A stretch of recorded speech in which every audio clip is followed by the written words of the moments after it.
student, we teach the next lesson in geography, chapter number 4, agriculture. You know well what is agriculture, but we explain what the agricultures and how types of agricultures. India is an agriculture important country. Two-thirds of its population is engaged in agriculture activities. Agriculture is a primary activity which produces most of the food that we consume. Besides food grains, it also produces raw material for various industries. Moreover, some agriculture products like tea, coffee, spices, etc. are also exported and earn foreign exchange. बच्चों, कृषि की दृष्टि से भारत एक महत्वपूर्ण देश है। इसकी 2/3 जनसंख्या कृषि कार्य में संलग्न है। कृषि एक प्राथमिक क्रिया है जो हमारे लिए अधिकांश खाद्यान्न उत्पन्न करती है। खाद्यान्नों के अतिरिक्त यह विभिन्न उद्योगों के लिए कच्चा माल भी पैदा करती है। इसके अतिरिक्त कुछ उत्पादों जैसे चाय, कॉफ़ी, मसाले इत्यादि का भी निर्यात किया जाता है और इसी से हमें विदेशी मुद्रा अर्जित होती है। Now types of farming. Agriculture is an age-old economics activity in our country. Over this year, cultivation's method have changed significantly depending upon the characteristics of physical, environment, technological, know-how and psychoculture practice. Farming varies from subsistence to commercial type. At the present, in different parts of India, बच्चों कृषि के प्रकार के बारे में हम देखेंगे।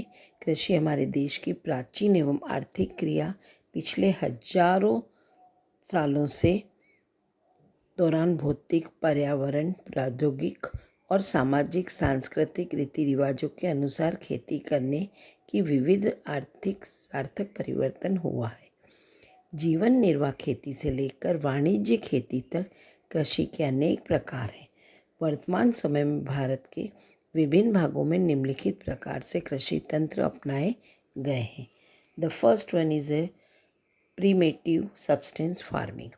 These types of farming is still practiced in a few pockets of India on small patches of land with the help of primitive tools like hoe, hoe and digging stick and family community labors.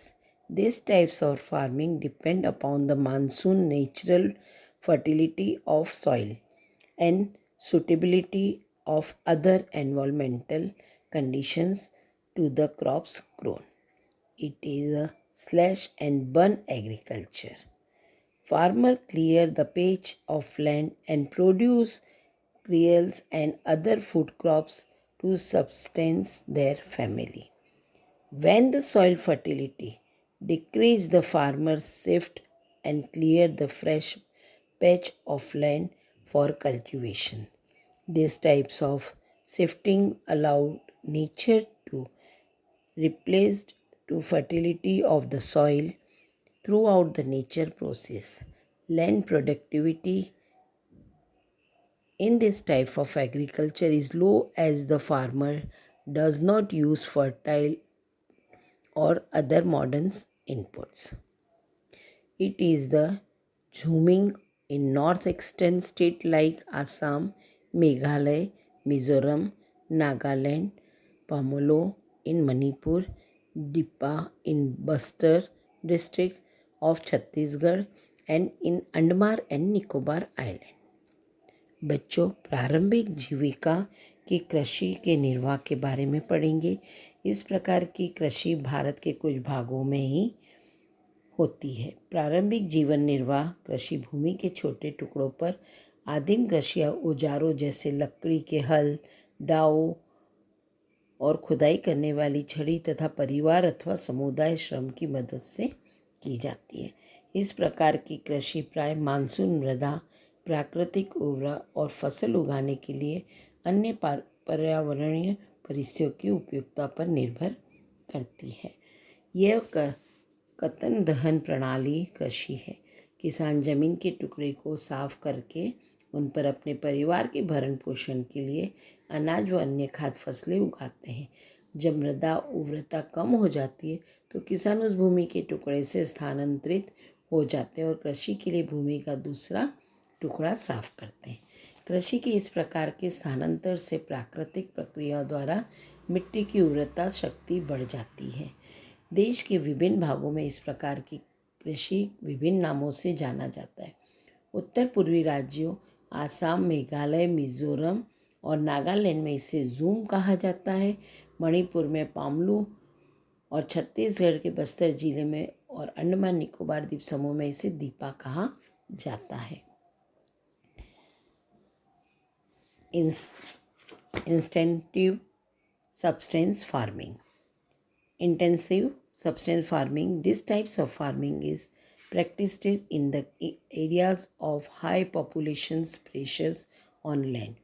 It is the labor intensive farming where high dose of biochemical inputs and irrigations are used for obtaining higher productions. The divisions of land among the successive generations has rendered landholding size uneconomical.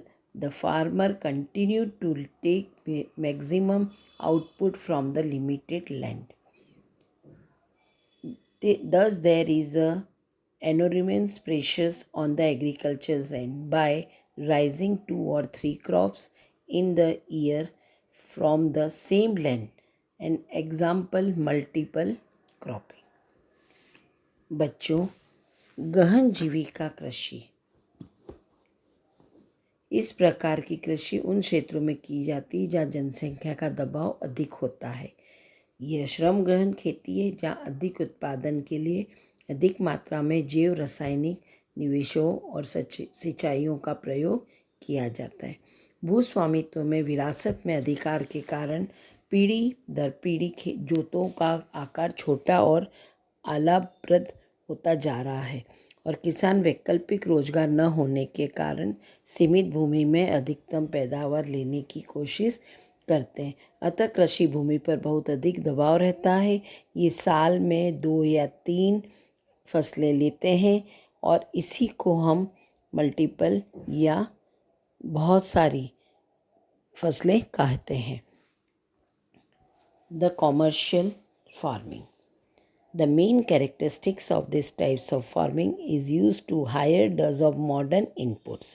Example, highly yielding variety HYV sheets, chemical fertilizers, insecticides and pesticides in order to obtain higher productivity. The degree of commercialization of agriculture varies from of one region to another. For example, rice is a commercial crop in Haryana and Punjab, but in Odisha it is a subsistence crop.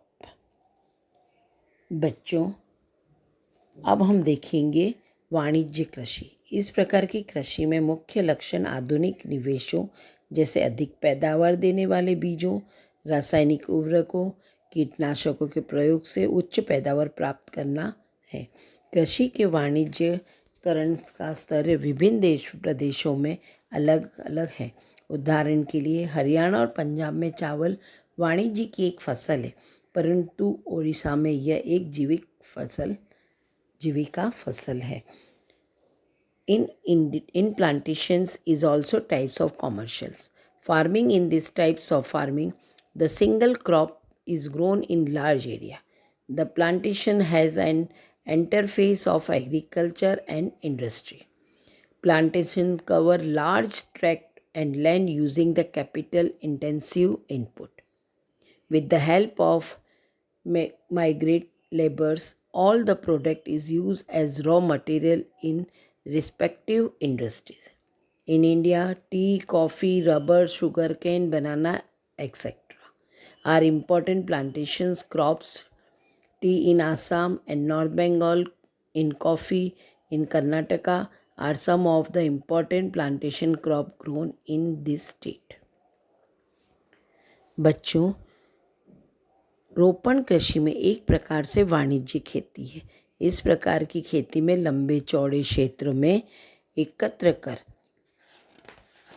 रोपण की कृषि व्यापक क्षेत्र में की जाती है, जो अत्यधिक पूंजी और श्रमिकों की सहायता से की जाती है। इससे प्राप्त सारा उत्पादन उद्योग के कच्चे माल के रूप में होता है। जैसे भारत में चाय, कॉफ़ी, रबड़, गन्ना, केला इत्यादि महत्वपूर्ण रोपण फसलें कहलाती है। असम में, उत्तरी बंगाल में चाय, कर्नाटक में कॉफ़ी वहाँ की मुख्य रोपण फसलें हैं। चूँकि रोपण कृषि के उत्पादन बिक्री के लिए होता है, उसके कारण इन लोगों से विकास में परिवहन और संचार के साधन संबंधित उद्योग को बाजार महत्वपूर्ण योगदान देते हैं। Cropping pattern. You have studied the physical diversity and the plurality of culture in India. There are also reflected in agriculture practice and cropping the pattern in the country. Various types of food and fiber crops, vegetables and fruits, spices and condiments, etc. constitute some of the important crops grown in the country. India has a three cropping season: Rabi, Kharif and Zaid. बच्चों, शस्य प्रारूप अपने भारत में भौतिक विविधताओं और संस्कृतियों के बहुलताओं के संबंध में अध्ययन किया है। ये देश में कृषि पद्धतियों को और शस्य प्रारूपों को प्रतिबंध होता है। इसलिए देश में बोई जाने वाली फसलों में अनेक प्रकार के खाद्यान्न और रेशे वाली फसलें, सब्जियां, फल, मसाले इत्यादि शामिल हैं। भारत में शस्य ऋतुएं हैं जो इस प्रकार है: राबी, खारिफ और जायद। Rabi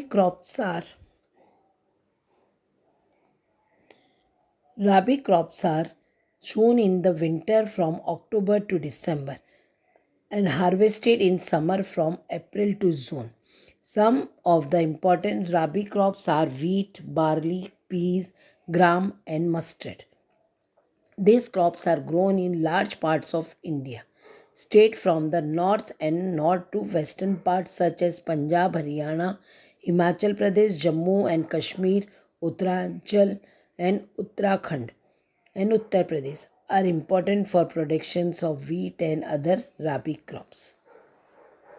Kharif crops are grown with the onset of the monsoon in different parts of country, and these are the harvested in September to October.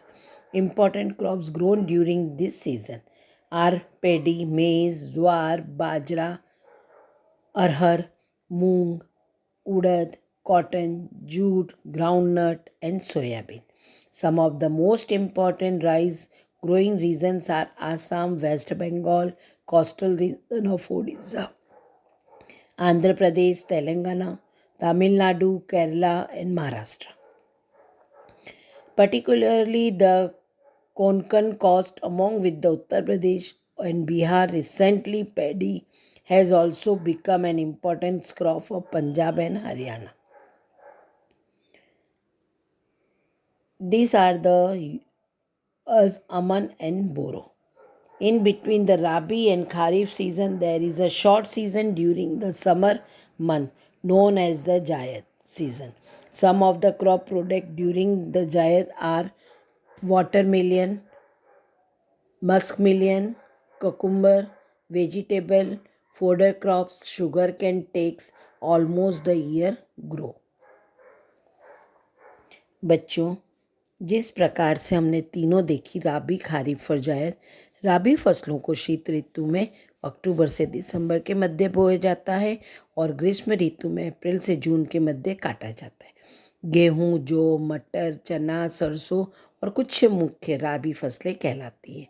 यद्यपि ये फसलें देश के विस्तृत भाग में बोई जाती है, उत्तर और उत्तर पश्चिमी राज्य जैसे पंजाब, हरियाणा, हिमाचल प्रदेश, जम्मू कश्मीर, उत्तराखंड, उत्तर प्रदेश गेहूं और अन्य राबी फसलों के उत्पादन के लिए महत्वपूर्ण राज्य हैं।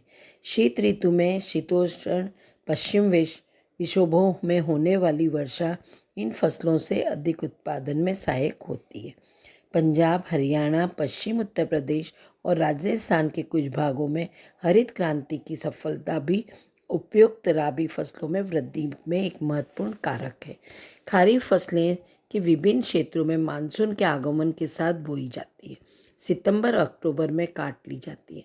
इस ऋतु में बोई जाने मुख्य फसलें हैं चावल, मक्का, ज्वार, बाजरा, तुअर, मूंग, उड़द, कपास, जूट, मूंगफली, सोयाबीन आदि। चावल की खेती मुख्य रूप से असम, पश्चिमी बंगाल, उड़ीसा, आंध्र प्रदेश, तेलंगाना, तमिलनाडु, केरल और महाराष्ट्र में, विशेषकर कोंकण तटीय क्षेत्रों में, उत्तर प्रदेश और बिहार में होती है।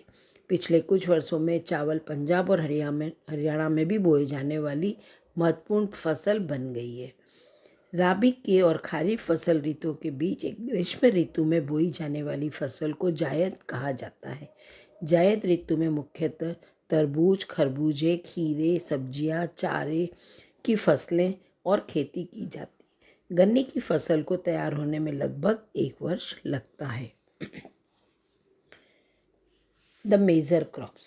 A variety of food or non-food crops are grown in the different parts of country, depending upon the variations of soil, climate and cultivation practice. Major crop grown in India are rice, wheat, miles, pulses, tea, coffee, sugarcane, oilseeds, cotton and jute, etc. Right, rice is the staple food crop for majority of the people in India. Our country is the second largest producer of rice in the world after China. It is the kharif crop which required high temperature, about 25 centigrade, and high humidity with the annual rainfall, about 100 centimeter in the area. This less rainfall, it grown with the help of irrigations. मुख्य फसलें बच्चों, मिट्टी, जलवायु और कृषि पद्धति के अंतर के कारण देश के विभिन्न क्षेत्रों में अनेक प्रकार के खाद्यान्न और खाद्य फसलें उगाई जाती हैं। भारत में उगाई जाने वाली मुख्य फसलें चावल, गेहूँ, मोटे अनाज, दालें, चाय, कॉफ़ी, गन्ना, तिलहन, कपास और जूट इत्यादि है। भारत में चावल अधिकांश खाद्यान्न हमारे देश में चीन के बाद दूसरा सबसे बड़ा चावल उत्पादन का देश है। यह एक खरीफ की फसल है जिसे उगाने के लिए उच्च तापमान 25 सेल्सियस के ऊपर और अधिक आर्द्रता 100 सेंटीमीटर से अधिक वर्षा की आवश्यकता होती है। कम वर्षा वाले क्षेत्रों में इसे सिंचाई करने उगाया जाता है। Wheat, this is the second most important real crops. It is the main food crops in the north and northwestern parts of country.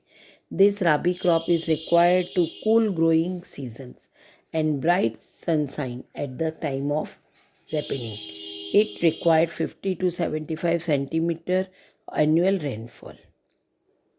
बच्चों, गेहूं भारत का दूसरा सबसे महत्वपूर्ण खाद्यान्न फसल है जो देश के उत्तर और उत्तर पश्चिम भागों में पैदा की जाती है। राबी की फसल को उगाने के लिए शीत ऋतु में पकने वाली खली के रूप में आवश्यकता होता है और इसे उगाने के लिए समान रूप से वितरित 50 से 75 सेंटीमीटर वाली वार्षिक वर्षा की आवश्यकता होती है।